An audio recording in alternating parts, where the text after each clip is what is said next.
ইউটিউবে তো আমি খুব বেশি দিন হয় নাই ভিডিও বানাচ্ছি। এই বছরের শুরু থেকে মোটামুটি আমি রেগুলার হয়েছি আর কি। তো এই ৫-৬ মাস, এই ৫-৬ মাসের মধ্যে আমি একটা জিনিস খেয়াল করলাম, জানতাম না একদমই এই ব্যাপারটা তা না, কিন্তু এটা খুব রিসেন্টলি আমি ভালো মতন খেয়াল করলাম যে বাংলাদেশের মানুষজনের একটা অংশ আছে, তাদের হচ্ছে স্ল্যাং ওয়ার্ডসে অনেক আপত্তি, গালিগালাজ পছন্দ করে না। অনেকে কমেন্টে বলে সবই ভালো ছিল, গালিটা না দিলে ভালো হইতো। এখানে একটা ব্যাপার হচ্ছে যে আপনি সাধারণত আমার স্ট্যাচারের একজন মানুষকে দেখবেন না গালিগালাজ করতেছে বাংলাদেশের, শুধুমাত্র বাংলাদেশের। মানে আমি যাদের কথা বলতেছি তারা ধরেন যে কিছুটা শিক্ষিত, পড়াশোনা করছে। যেমন আমার হচ্ছে মেকানিক্যাল অ্যান্ড ম্যানুফ্যাকচারিং ইঞ্জিনিয়ারিং একটা মাস্টার্স ডিগ্রি আছে আমেরিকান, বা আরও ডিগ্রি হয়তো আমি অর্জন করার চেষ্টা করতেছি। আমি যেটাকে বাংলাদেশে বুদ্ধিজীবী সমাজ বলে, লেখালেখি করছে বা গান করে বা কোনো একটা ধরনের কিছুর সাথে শিক্ষকতা করে, এরকম কোনো একটা ফিল্ডে তারা আছে। এরকম কোনো একটা ক্যাটাগরিতে তো আমাকে ফেলা যায়। আমি ২৬টা বইয়ের লেখক, বাংলাদেশ এবং ভারত থেকে প্রকাশিত বইগুলা। এবং আমি ওই ধরনের এলিট সোসাইটি বা শিক্ষিত সমাজের মধ্যে পড়ে যাচ্ছি, যেখানে মানুষজন মনে করে যে আমরা কি হব, আমাদের হচ্ছে মুখের মধ্যে থাকবে কলকাতার মতন পরিষ্কার ভাষা, আমাদের মুখে কোনো গালি শোনা যাবে না, আমরা উচ্চশিক্ষিত লোকজন, আমাদের দেখে লোকজন শিখবে। এই ধরনের কনসেপ্ট বাংলাদেশ ছাড়া আর কোথাও নাই। প্রথমত এটা অনেক ক্ষেত্রে প্রযোজ্য, যেমন আমি নিজেও একজন এডুকেটর, আমি মানুষজনকে পড়াই, আমি বিশ্ববিদ্যালয়ে শিক্ষকতার সাথে জড়িত আছি, আমি গবেষণা করি, রিসার্চার ফিল্ডে সায়েন্টিস্টদের সাথে আমার উঠা বসা করতে হয়। আমার অন্যান্য ধরনের এলিট সোসাইটির সাথে অনেক উঠা বসা আছে, যারা লেখক, সাহিত্যিক, বুদ্ধিজীবী, গায়ক, অভিনেতা, অভিনেত্রী বা পরিচালক, চলচ্চিত্র নির্মাতা, এদের সাথে আমার পরিচয় আছে। এখন তাদের সাথে যখন আমি বসতেছি, ধরেন যে আমি একটা আমেরিকান একটা ক্লাসরুমের মধ্যে আমি ক্লাস নিতে ঢুকছি, ওখানে কি আমি গালিগালাজ করবো? না। কিন্তু আমার বইয়ের মধ্যে গালিগালাজ থাকবে, অবশ্যই থাকবে। ভালগার কথা থাকবে, থাকবে। খারাপ কথা থাকবে, নোংরা কথা থাকবে, অশ্লীল কথা থাকবে, ভয়ঙ্কর কথা থাকবে। কারণ ওইটা তো ক্রিয়েটিভ ফ্রিডমের জায়গা, যেখানে আপনি সব ধরনের জিনিস বলবেন। এখন আপনি বলতে পারেন, যেমন আমি এরকম একটা পোস্ট করছিলাম যে বাংলাদেশে নিউ ইয়র্কের টিভি চ্যানেলে বা আমেরিকান টিভি চ্যানেলগুলোতে দেখা যায় যে ইচ্ছা মতো গালি দিয়ে বেড়াচ্ছে। কিছু কিছু সময়ের জন্য গালিগুলোকে বিপ দিয়ে ঢেকে দিতে হয়, কিছু কিছু সময়ের জন্য তাও দিতে হয় না। এখানেও কয়েক ধরনের ডিফারেন্ট মানে ক্যাটাগরি আছে। যেমন কতগুলো আছে যেগুলো হচ্ছে আপনার ফ্রি টু এয়ার চ্যানেল বলে, এবিসি যেরকম, ফক্স যেরকম। সেখানে কিন্তু আপনি দেখবেন যে অনেক ধরনের গালি দিচ্ছে, শেট বলতেছে, ফাক বলতেছে। বাট এই জিনিসগুলা আবার অন্যান্য অনেক জায়গাতে আবার কিছুটা হলেও চাপাই দেওয়া হয়। যেমন বেসিক কেবল বলে যেগুলোকে বোঝানো হয়, যেমন ধরেন যে কমেডি সেন্ট্রাল বা এরকম কতগুলো আছে যেগুলো হচ্ছে আপনার ওইখানে রাত 10টার মধ্যে আপনি এই ধরনের ওয়ার্ডগুলো বলতে পারবেন না, হয়তো একটু ঘুরায় বলতে পারবেন, যে কারণে শিটকে ওরা যেটা বলে শুট, অথবা মনে করেন যে কতগুলা জিনিস রিপ্লেস করে। ফাক না বলে ধরা যাক যে ও আম সো ফাকড আপ, এটাকে আমার ডক্টরও তাই বলতো প্রফেশনাল সেটিংস থেকে। উনি কিন্তু ডক্টর, একজন ইউএস এর ডক্টর, জন হপকিন্স থেকে পাশ করা ডক্টর, মানে হাউস এমডি যে ডিগ্রি যেখান থেকে পাইছে উনি। আমার ডক্টর কিন্তু ওখানে খুবই চিল মানুষ ছিল আর কি। সো উনি কি করতেন, উনি কিন্তু অফিসিয়াল সেটিংসে, প্রফেশনাল সেটিংসে কন্টিনিউয়াসলি ফাকের অসংখ্য রিপ্লেসমেন্ট বলে যেতেন। যেমন oh it's so jacked up, it's so jacked, so jacked, so jacked up, oh jack. আমরা সবাই জানি যে উনি আসলে জ্যাকড আপ বলতেছে না, উনি ফাকড আপই বলতেছে। বাট এইরকম আর কি আছে। বাট এটা তো মানে সমাজের বিভিন্ন জায়গার কথা বললাম, তো এটাও বাদ দিলাম। ধরেন টিভি চ্যানেল, ইউটিউব বা বইপত্র, এসব জায়গাতে একজন মন্তব্য করলেন। আমি যখন বললাম যে আমেরিকাতে তো টিভি চ্যানেলে দুয়ায় ফাক বলতেছে, অ্যাসহোল বলতেছে, বাটহোল বলতেছে, বলেই যাচ্ছে এই ধরনের কথাবার্তা অন এয়ারে টিভি চ্যানেলের মধ্যে। বিশেষ বিশেষ টিভি চ্যানেলে সব সময় বলা যায়, কিছু কিছু টিভি চ্যানেলে রাত 10টা লেট নাইট শোগুলোতে বলা যায়, কিছু কিছু টিভি চ্যানেলে সরাসরি নিউডিটি, ভালগারিটি দেখানো যায়, কিছু কিছু টিভি চ্যানেলে মানে এরকম কিছু রেগুলেশনের মধ্যেও ওপেন এয়ারে তারা এগুলো বলতে পারতেছে। আর ইউটিউবে আমি এরকম চুদি বলার সাথে সাথে লোকজন এসে হাজির হয়ে যায়, আরে ভাই ভাই গালিটা দিয়েন না, গালি দিলে ভালো লাগে না। আপনাদের এই ধরনের মনস্তত্ত্ব আপনাদের দোষ না, কিন্তু এইটা কোনো সঠিক কাজ না। গালি না দেওয়া, ভালগার কথা না বলা, সুশীল থাকা, এইটা প্রথম প্রবলেম। বাংলাদেশের মানুষের মধ্যে ভালো সাহিত্যিক খুব একটা পাই নাই আমরা। অথেন্টিক সাহিত্যিক তো অলমোস্ট নাই, সব আরোপিত সাহিত্যিক। শিখছে একটার পর একটা শব্দ লিখে, বাক্য বানানো শিখলে করে সাহিত্য হইল? বাক্য বানাইতে পারলে তো সাহিত্য হইল না। তার মধ্যে অথেন্টিসিটি নাই, কোনো ধরনের ওই প্যাশনটা বের হইতেছে না। কারণ আমরা যেরকম সমাজে সব কিছুতে রেস্ট্রিক্টেড, কিছু বলা যায় না। আওয়ামী লীগের সমালোচনা করলে আওয়ামী লীগ মারতে আসে, বিএনপির সমালোচনা করলে বিএনপি মারতে আসে, ধর্মের সমালোচনা করলে মোল্লা মারতে আসে। এইরকম একটা খুবই বদ্ধ চিন্তা করার স্বাধীনতা যেখানে কম, সেখানে ওই জিনিসগুলো আছে, সোশ্যাল রেস্ট্রিকশন। আপনি মাগিকে মাগি বলতে পারবেন না, বালকে বাল বলতে পারবেন না, পলিটিক্যাল কারেক্টনেস মারাইতে হবে সব জায়গাতে, সুশীলতা মারাইতে হবে, যে আমরা তো মধ্যবিত্ত বাঙালির সুশীল সমাজ তো এভাবে কথা বলতে চাই না। আরেকজন কমেন্টে ওই দিন বললেন কি যে না, বাংলাদেশ, বাংলা সাহিত্য, বাংলা শিল্প, সংস্কৃতি, কৃষ্টি, কালচার সবসময় অনেক পরিশীলিত এবং সামাজিক মূল্যবোধে আরোপিত, যেমনটা রবীন্দ্রনাথের সাহিত্য।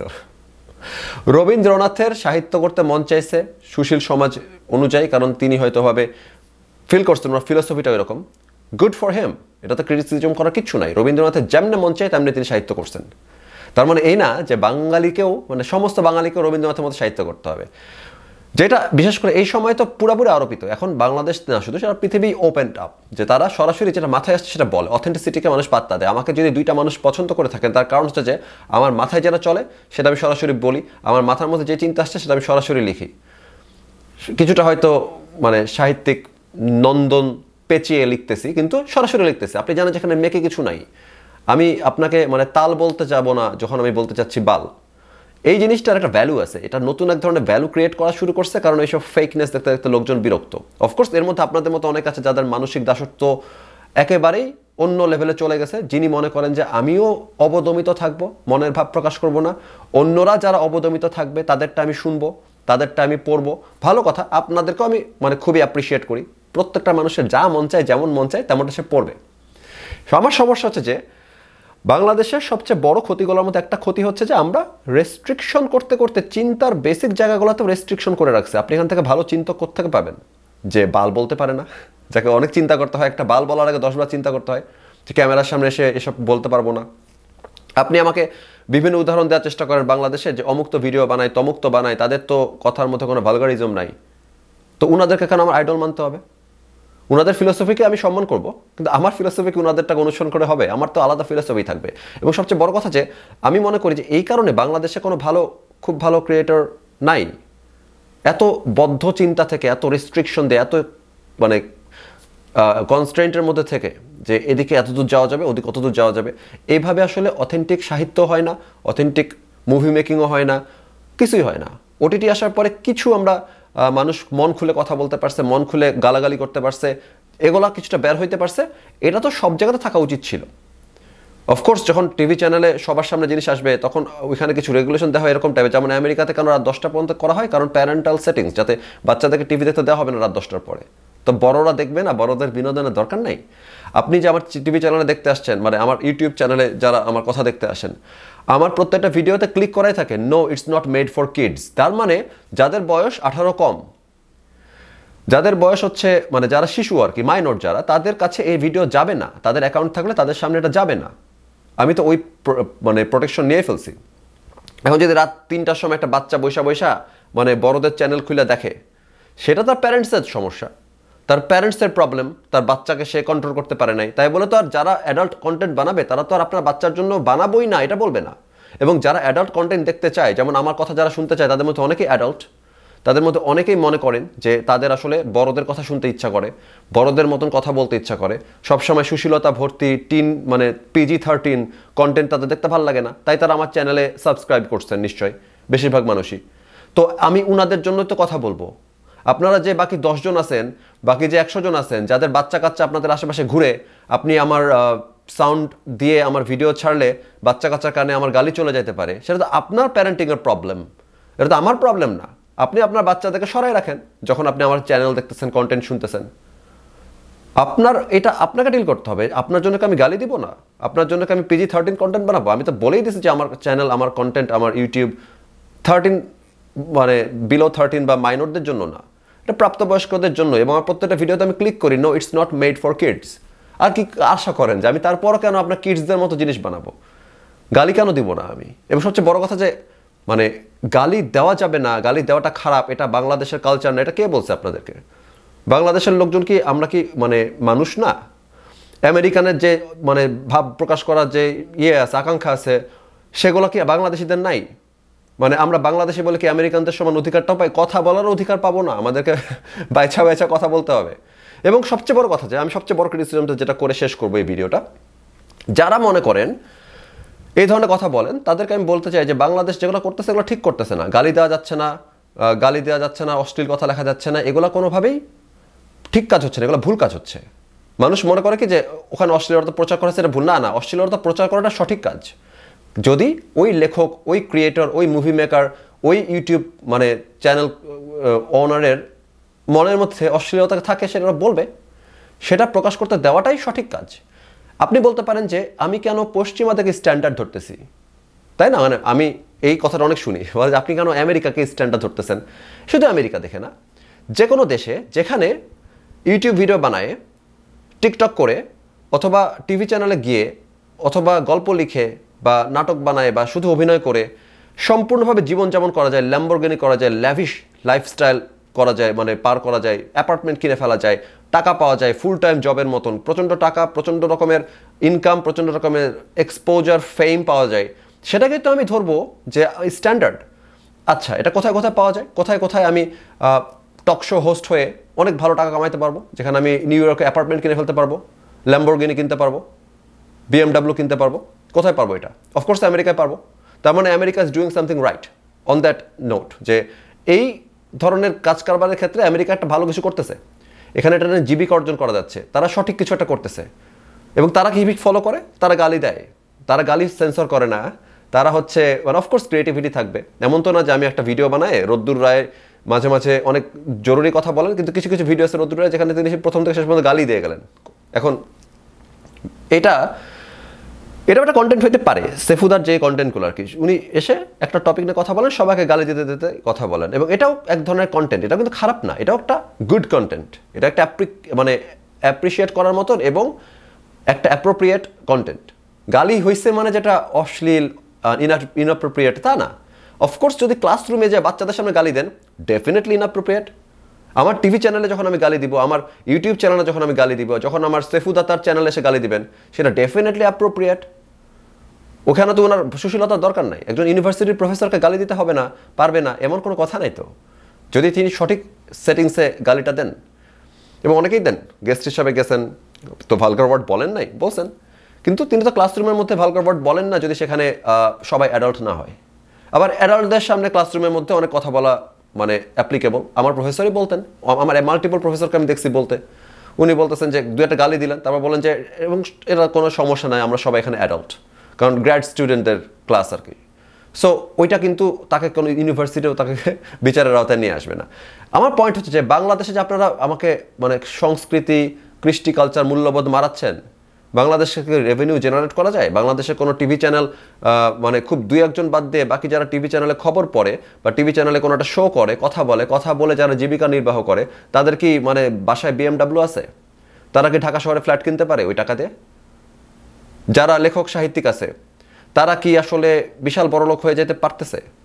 পাইরেসি আছে, প্রকাশক টাকা দেয় না আছে, অনেক ব্যাপার আছে। তার থেকে বড় ব্যাপার হচ্ছে যে তাকে তো আপনি ক্রিয়েটিভ ফ্রিডমটা দেনই নাই। মানুষ কেন এঙ্গেজ করবে যেখানে আপনি ভিতর থেকে যা আসে তা বলেন না, অনেকগুলো ফিল্টার দিয়ে বলেন? আমেরিকা কেন শাইন করতে পারছে মিডিয়াতে? অসংখ্য কারণ আছে, শুধু এটা একমাত্র কারণ না যে তারা গালি দেয়। বাট আমেরিকা শাইন করতে পারছে, আমাদের একটা গুরুত্বপূর্ণ কারণ হচ্ছে যে তারা নিজেদেরকে সেন্সর করতে হয় না, তারা ক্রিয়েটিভিটির জায়গাটা দিয়ে তারা এই জিনিসটা চালাইতে পারছে, যেটা বাংলাদেশ পারতেছে না। বাংলাদেশকে রোল মডেল, বাংলাদেশের একটা মানুষ টাকা কামাইতে পারে না এগুলো করে, কারণ আপনি যা মনে আছে মুখে বলতে দেবেন না, কমেন্টে এসে মানে পাকনামি করবেন যে গালি দিবেন না। অবশ্যই গালি দেবে। যারা গালি দেয় না, যেসব কন্টেন্ট ক্রিয়েটর গালি দেয় না, সেটা তাদের ফিলোসফি হইতে পারে, আমি তাদেরকেও দাওয়াত দিই যে আপনারাও গালিগালাজ করেন, এত ভদ্র কথা বললে তো হবে না। আপনারা যখন আমি দেখতে পাই অনেক সময় কন্টেন্ট ক্রিয়েটররা, আমাদেরই পরিচিত ইউটিউবাররা একটা গালি দিতে গিয়ে অনেক কষ্টে ব্রেক কষে থামতেছেন কেন ভাই? থামতেছেন কেন? দিয়ে ফেলেন। আপনার চ্যানেল কি মানে মেড ফর কিডস ভিডিও বানাচ্ছেন? না তো। আমি আপনাদেরকে একটা ট্রিক্স বলি, মেড ফর কিডস ভিডিও কোনটা কেমনে বুঝবেন জানেন? যখন আপনি ফোনে একটা ভিডিও দেখতেছেন ইউটিউবে, তখন আপনি যদি মানে অন্য কোনো একটা অ্যাপ চালু করে দেন, স্ক্রল করে হোমে চলে যান, তাহলে দেখবেন ওটা ছোট হয়ে পপ আপ হয়ে মানে ওটা ফ্লোট করতে থাকে স্ক্রিনের ওপর। ওটা ফ্লোট করতেছে মানে ওইটা অ্যাডাল্টদের জন্য বানানো একটা ভিডিও। কিডসদের জন্য বানানো ভিডিওকে এরকম স্ক্রল করলে ওটা পুরোপুরি ইউটিউব ক্লোজ হয়ে যায়। সেটা একটা ভালো মানে একটা দেখার মতন জিনিস যে কোন ভিডিওটা আসলে বাচ্চাদের জন্য বানানো হয়েছে, কোনটা বাচ্চাদের জন্য বানানো হয় নাই। এখন যে ভিডিও বাচ্চাদের জন্য বানানো হয় নাই সেখানে আপনি গালি দিতে দিতে ব্রেক করতেছেন কেন? আপনার অডিয়েন্সকে, আপনার অডিয়েন্স কি মানে পৃথিবীর সবচেয়ে চকমকে চরিত্রের মানুষ? আপনার অডিয়েন্স কি ব্রিটেনের রানী যার সামনে গালি দিলে ভাবেন আহারে ভদ্র সম্ভ্রান্ত ভদ্র মহিলার সামনে গালি দিয়ে ফেললাম? তাহলে আপনি ব্রেক করতেছেন কেন? এই নিজের কাছে নিজের এই শঠতা কেন? অডিয়েন্সের কাছে এই শঠতা কেন? ভণ্ডামি কেন? মনের মধ্যে গালি, মুখের মধ্যে মধুর কথা কেন? মনের মধ্যে গালি দিলে যে গালি আসলে যে আপনি ওটাকে ক্রিয়েটিভলি ওটাকে আউটলেট দিতে পারতেছেন না কেন? তো এরকম ভণ্ডামি করলে বাংলাদেশের ইন্ডাস্ট্রিটা গড়বে কি করে? একটা ভালো লেখক পায় না কেন? মানে কিছু লেখক আছেন যারা ফ্যান্টাস্টিক, আমি অনেকে মানে করি, এন্ডোর্স করি, অনেকে প্রমোট করি, কিন্তু বেশিরভাগ লেখকই মেকি, শিখছে, কতগুলো বই পড়ছে, যারাও মেকি লেখক, মনে যা আছে ঠিক মতন লেখে না। তাদের লেখা পড়ে পড়ে ওদের ধারণা হয়েছে যে আমি একটার পর একটা শব্দ লিখে লিখে বাক্য বানাবো, এক ধরনের গল্প বলবো, এক ধরনের বলবো, তাহলেই হইলো। সেটা সামহাও বাক্য গঠন হচ্ছে, প্যারাগ্রাফ হচ্ছে, বইও হয়ে যাচ্ছে। অথেন্টিসিটি কই? আপনার দর্শন কোথায়? আপনার দর্শনের মধ্যে আপনার অন্যান্য আউটলেট কোথায়? সেটা তো নাই। সেটা নাই দেখেই তো মানে আমার মনে হয় যে আমি এমন কোনো এক্সেপশনাল কিছু করি নাই। আমি একেবারেই অথেন্টিক ছিলাম এবং অথেন্টিক রাইটারের খুবই অভাব। এবং অফকোর্স প্রচুর বইপত্র অনেক অল্প বয়স থেকে পড়ছি থেকে হয়তো সামহাও প্রচুর প্র্যাকটিস করছি। লেখার প্র্যাকটিসটা ডিফারেন্ট বাই দ্য ওয়ে। আপনি একজন গান শুনে অভ্যস্ত, অনেক আছেন না অনেক বছর ধরে গান শোনেন? আমরা প্রায় সবাই অনেক বছর ধরে গান শুনি, রাইট? সো যারা যারা আমরা অনেক বছর ধরে গান শুনি, 10 বছর ধরে গান শুনি, 5 লাখ গান শুনে ফেলছি, তারা কি চাইলে একটা গান লিখে ফেলতে পারবো? অনেক লিরিক্স তো আমরা শুনছি, অনেক লিরিক্স আমাদের মুখস্থ, আমরা কি চাইলে একটা লিরিক্স লিখে ফেলতে পারবো? পারবো না। কারণ ব্রেনের দুইটা ডিফারেন্ট জায়গাতে এই দুটো জিনিস হয়। গান শোনা ব্রেনের একটা অংশ প্রসেস করে, সুতরাং শুনতে শুনতে আপনি ভালো গান আলাদা করে বের করতে পারবেন, যেহেতু আপনি 10,000 বছর ধরে 10,000টা গান শুনে ফেলছেন। শুনতে শুনতে আপনি পড়তে পড়তে আপনি একটা ভালো বই আইডেন্টিফাই করতে পারবেন, যেহেতু আপনি 10,000টা বই পড়ে ফেলছেন। এটা ব্রেনের একটা ডিফারেন্ট সাইড প্র্যাকটিস করতেছে, এবং এটা যত বেশি প্র্যাকটিস আপনি করতেছেন তত বেশি দক্ষ হচ্ছেন, নিখুঁত হচ্ছেন ভালো বই আইডেন্টিফাই করার ক্ষেত্রে, ভালো গান আইডেন্টিফাই করার ক্ষেত্রে। কিন্তু ব্রেনের একটা আরেকটা সাইড, গান লেখা থেকে আসে ওই সাইড থেকে, বই লেখা আসে ওই জায়গা থেকে। সো এই জায়গাটা কিন্তু আন্ডার ডেভেলপড। আপনি জীবনে একটা বই লেখার চেষ্টা করেন নাই, জীবনে একটা গান লেখার চেষ্টা করেন নাই, এটা কিন্তু একদম কচি শিশু। এদিকে অনেক বই পড়ছেন দেখে আপনার পাঠক কিন্তু অনেক বিদগ্ধ পাঠক হয়েছেন, কিন্তু আপনি কিন্তু বিদগ্ধ লেখক হইতে পারেন নাই। 10,000 বই পড়লেও আপনি এক লাইনও লেখেন নাই, তার মানে আপনি একজন শিশু লেখক। যখন আপনি প্রথম লাইনটা লিখবেন তখন আপনার জীবনের প্রথম ঘন্টাটা ব্যয় করতেছেন লেখার ক্ষেত্রে, এবং 10,000 বই পড়তে যতটুকু সময় ব্যয় করছেন ততটুকু সময় যদি আপনি লেখার জন্য ব্যয় না করেন, আপনি দক্ষ লেখক হইতে পারবেন না। অতটুকু সময় যদি আপনি গান লেখার জন্য ব্যয় না করেন, আপনি দক্ষ গান লেখক হইতে পারবেন না। এটা প্র্যাকটিসটা দুইটা কমপ্লিটলি ডিফারেন্ট মাসল, যেগুলোকে আপনার ব্যায়াম করে করে ওগুলোকে শক্তিশালী করতে হবে। এই কারণে আমি প্রথমে 10,000 ঘন্টা শুধু লিখছি অনলাইনে, যাতে আমার লেখার সাইডটা শক্তিশালী হয়। এটার কারণে আমি অনেক দক্ষ লেখক হইতে পারছি। কিন্তু এরকম আমার মতন সময়, আমার মতন পরিশ্রম বাংলাদেশে আমার জানা মতে একজনও দেয় নাই এই রকম টাইম ফ্রেমের মধ্যে। রবীন্দ্রনাথ ঠাকুর পর্যন্ত দেয় নাই যতটুকু আমি জানি। কারণ থ্যাঙ্কস টু মানে আমাদের বর্তমান টেকনোলজি, কিবোর্ডে প্রতিদিন 18 ঘন্টা করে টাইপ করা যায়, 23 ঘন্টা করে টাইপ করা যায়। কিন্তু সারাদিন 23 ঘন্টা খালি হাতে লেখাটা অলমোস্ট ফিজিক্যালি ইম্পসিবল। দিনের পর দিন করে যাও, একদিন লিখতেই পারেন, বাট খালি হাতে যদি আমি যেটা টানা 3 বছর ধরে আমি প্রতিদিন 12 থেকে 18 ঘন্টা করে টাইপ করছি, গল্প লিখছি, টানা 3 বছর ব্যয় করছি 10,000 থেকে 15,000 ঘন্টা অন কিবোর্ড, বাথরুমে যাওয়ার সময় বাদ দিয়ে বলতেছি। সো অফকোর্স আমি সবার থেকে স্কিলড গল্পের বই লেখার ক্ষেত্রে, সাহিত্য লেখার ক্ষেত্রে, এবং আমি এক্সপেরিমেন্ট করা শুরু করছি।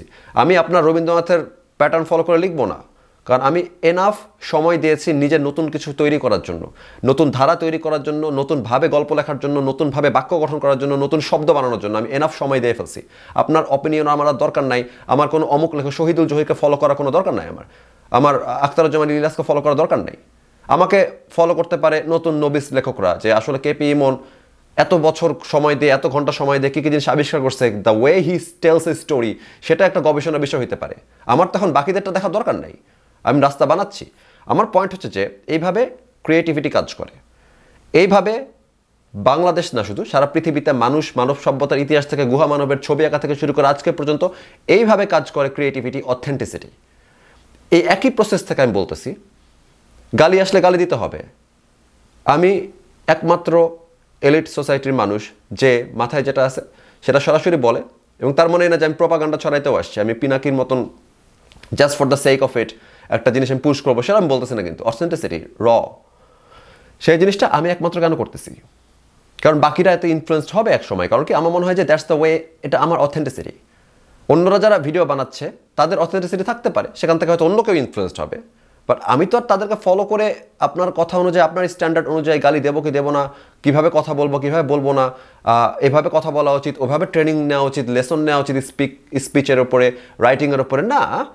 আমি তো 15,000 ঘন্টা খাটছি একদম শিশু অবস্থায়। প্রথম বইটা প্রকাশ হওয়ার আগে 15,000 ঘন্টার পরিশ্রম করছে কিবোর্ডের ওপরে। আমার তো আর রাইটিং লেসন নেওয়ার দরকার নেই। যখন আমি রাইটিং লেসনগুলো দেখি তখন আমি চিন্তা করে দেখি যে আমি যেগুলো আবিষ্কার করছি নিজে কষ্ট করে করে, সেগুলো কতগুলো মিলে, কতগুলো নতুন কনসেপ্ট আসে, সেগুলোকে আমি আবার আমার নিজের পথের সাথে মিলাই আমি ওটাকে ইউটিলাইজ করতে পারি। আমি যখন ভিডিও বানাইতে আসতেছি তখন তো আপনি এর আগে যদি 1000 ভিডিও বানাই থাকেন, আমার কিন্তু আসলে কোনো দায় নাই আপনার সাজেশন নেওয়ার জন্য, কারণ আমি আপনার ভিডিও দেখার অভিজ্ঞতা আর আমার ভিডিও বানানোর অভিজ্ঞতা দুইটা ডিফারেন্ট লার্নিং কার্ভ। অফকোর্স আমি শিখতেছি, আমি বলতেছি না যে আমি খুব ভালো মতো জেনে ফেলছি কোনটা কাজ করবে এবং করবে না। এই কারণে দেখবেন যে আমার চ্যানেলে প্রচুর রকমের ভিডিও আছে। এগুলো কিন্তু আসলে আমি জাস্ট এই কারণে বানাচ্ছি না যে আমার বানাইতে মানে এগুলো আমি সব টপিক হিট করার চেষ্টা করতেছি। আমি বোঝার চেষ্টা করতেছি মানুষের সাইকোলজি কেমনে কাজ করে, কেমনে একটা জিনিস ডেলিভারি দিলে ভালো হতে পারে, কেমনে একটা জিনিস ডেলিভারি দিলে খারাপ হতে পারে, কেমনে একটা জিনিসকে একেবারে মানে স্পন্টেনিয়াস করা যায়। যেমন আমি লাইভে এসে গল্প লিখতাম, লাইভে অন করে এর আগে আমি জানতাম না কোনো প্লট আছে কিনা, কোনো প্লট আমি ঠিক করে আসি নাই। লাইভে বাটনে ক্লিক করার পরে আমি লিখতে বসতাম শূন্য আইডিয়া থেকে, এবং তখনই কিবোর্ডে লিখতে লিখতে ইনস্ট্যান্টলি আমি একটা প্লট বানাচ্ছি, ইনস্ট্যান্টলি আমি লিখতেছি। টানা 6 ঘন্টা লিখে 9,000 শব্দের গল্প লিখছি, এরকম লাইভ ছিল আমার। টানা 6 ঘন্টা টাইপ করছি। আপনারা যে কেউ দেখবেন যে পুরোটা সময় আমি কিবোর্ডেই ছিলাম, 6 ঘন্টা স্ট্রেট অন দ্য কিবোর্ড, 9,000 শব্দের একটা গল্প লিখছি, ওয়েল ডেভেলপড প্লট। বাট সেই প্লটটা কিন্তু আমি লাইভে বাটনে ক্লিক করার আগে জানতাম না।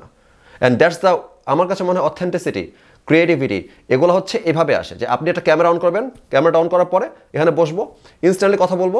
এইটাকে আমার ডেভেলপ করতে হবে with each and every video. আমি ডেভেলপ করতেছি কেমনে যে কোনো সময় যে কোনো একটা ক্যামেরা অন করে যে কোনো জায়গাতে বসে যাওয়ার পরে আমি যে কোনো সময় যে কোনো বিষয় নিয়ে যতক্ষণ ইচ্ছা, যেভাবে ইচ্ছা, যতজনের সাথে ইচ্ছা আমি যাতে একদম স্পন্টেনিয়াসলি কথা বলতে পারি। দ্যাটস ট্যালেন্ট, তাই না? এই ট্যালেন্ট কি আকাশ থেকে আসবে?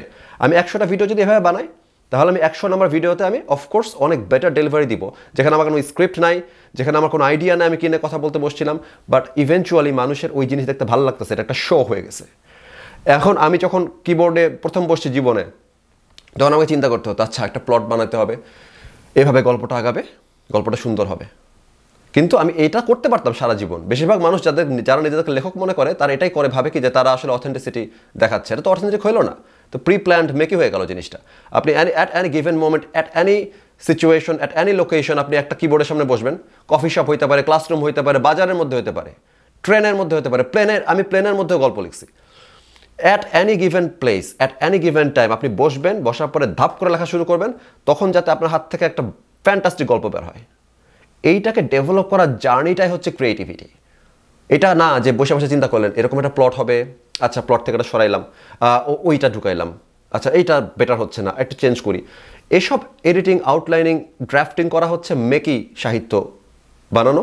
এই ধরনের বিভিন্ন ধরনের ওয়ে যেগুলো আগে মানুষ করে ফেলছে সেগুলোকে চোখ বন্ধ করে ফলো করা যায়। বাঙালিরা তো গালি দেয় না, এটা হচ্ছে মেকি আউটলুক। এভাবে কখনো ক্রিয়েটিভিটি সাস্টেন করতে পারে না।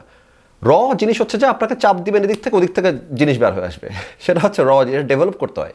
যেমনটা বললাম 10,000 ঘন্টা যেরকম আমরা বই পড়ে শিখছি ভালো বই কোনটা, সেরকম 10,000 ঘন্টা লিখা শিখতে হবে কোনটা, কীভাবে ভালো লিখতে হয়। 10,000 ঘন্টা ভিডিও বানায় শিখতে হবে কীভাবে ভালো ভিডিও বানাতে হয়। অ্যান্ড 10,000 ঘন্টা এই পাবলিক স্ফিয়ারে থেকে বুঝতে হবে যে কোন জিনিসগুলো করা যাবে কিন্তু মানুষ মনে করে করা যাবে না। অ্যান্ড যদি আমি এখানে এনাফ ঘন্টা দিতে পারি, আমি যদি বলি এটা করা ঠিক, দেখবেন ওটা এস্টাবলিশ হয়ে যাবে যে ওটা করা ঠিক। রবীন্দ্রনাথ ঠাকুর তাই করছেন, এত বেশি ঘন্টা দিছেন। উনি যদি বলেন এটা একটা শব্দ, বাকিরা মেনে নিতে বাধ্য ওটা শব্দ, কারণ ওনার মতো সময় তো আপনি দেন নাই। This people can bend the historic rules. আমি বেন্ড করতে চাই হিস্টোরিক রুলস। যদি এখন বর্তমানে বাংলাদেশে গালি দেওয়া হয়ে থাকে নর্ম না, তাহলে আমি পিএইচডি ডিগ্রি ধারণ করব, আমি গালি দিব। এটা কি নর্ম হবে না? আমার একটা ইনফ্লুয়েন্স থাকবে না? তাহলে নিউ ইয়র্ক টাইমসকে আপনি মানে ওই সব নিউ ইয়র্কের বিভিন্ন শোকে, আমেরিকার বিভিন্ন শোকে আপনি ক্রিটিসাইজ করেন তো, বলেন তো না না এটা তো খারাপ শো, কারণ তারা খারাপ কথা বলছে, করে কোনো লাভ আছে? সো এই ধরনের আলোচনা যারা করেন তারা আশা করি রিথিঙ্ক করবেন যে আপনারা কী বলেন এগুলো, কমেন্টে কেন বলেন গালি দেওয়া যাবে না। বাচ্চা সামলান, আপনি সামলাবেন বাচ্চা, আমি তো আমার মুখ সামলাবো না। টিভি চ্যানেল বন্ধ করে দেন, চ্যানেল চেঞ্জ করেন, ওইসব চ্যানেল চলতেছে না, $1 মিলিয়ন রেভিনিউ চলতেছে না। হোপফুলি বাংলাদেশের টিভি চ্যানেল, বাংলাদেশের ইউটিউব ভিডিও, বাংলাদেশের ওটিটি প্ল্যাটফর্ম, বাংলাদেশের টিভির নাটক সিনেমা সবই চলবে গালি দিলেও। এই স্ট্যান্ডার্ডটাকে চেঞ্জ করতে হবে। অনেক বছর ধরে আমরা নিজেদেরকে অবদমিত করে রাখছি, এটা সবসময় করা যাবে না।